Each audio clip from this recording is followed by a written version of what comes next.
ওয়ালাইকুম প্রিয় ফুলকপি চাষি ভাই বোনেরা, 3 দিন আগে কিন্তু ফিরোজ ভাই তার এই ফুলকপি জমিতে সেচ দিয়েছেন। 3 দিন আগের যে ভিডিওটা আছে সেটা কিন্তু আপনারা খেয়াল করে দেখবেন।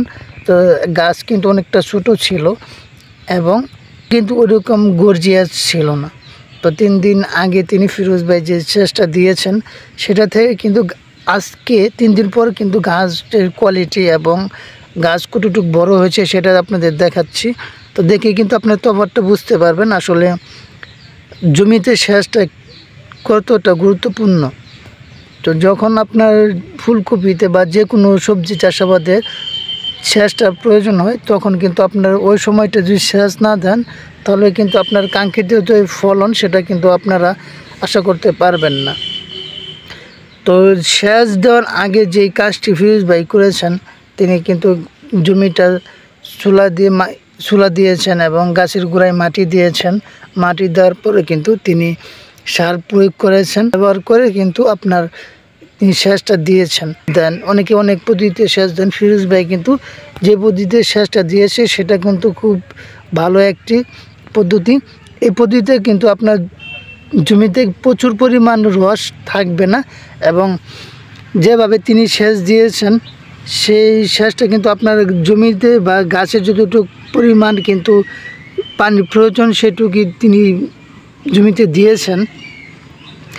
দেওয়ার পরে কিন্তু তিনি কিন্তু আজকে দেখতে পাচ্ছেন সোলার সিস্টেমটা করে দিয়েছেন। আপনার জমিতে যখন সেচ দেবেন তখন 2-1 দিনের ভিতরে যদি সোলার না দিতে পারেন তখন কিন্তু আপনার যেই গাছের গ্রোথ বা আপনার গাছের যে খাদ্য সেটা কিন্তু গ্রহণ করতে একটু অসুবিধা হবে।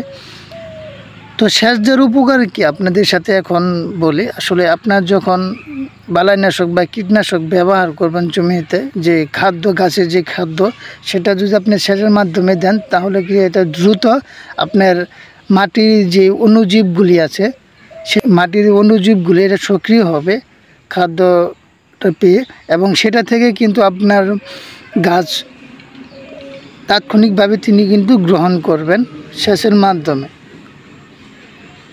তো যখন সেচ দিয়েছেন তিনি কিন্তু অল্প পরিসরে সেচ দিয়েছেন যাতে করে খালি মাটি উপরের স্তরে যে মাটিটা আছে সেটা যেন ভিজে। তো যেহেতু উপরের স্তর ভিজানো সেক্ষেত্রে কিন্তু আপনার এই সোলা দেওয়ার কাজটা কিন্তু সুবিধা হয়।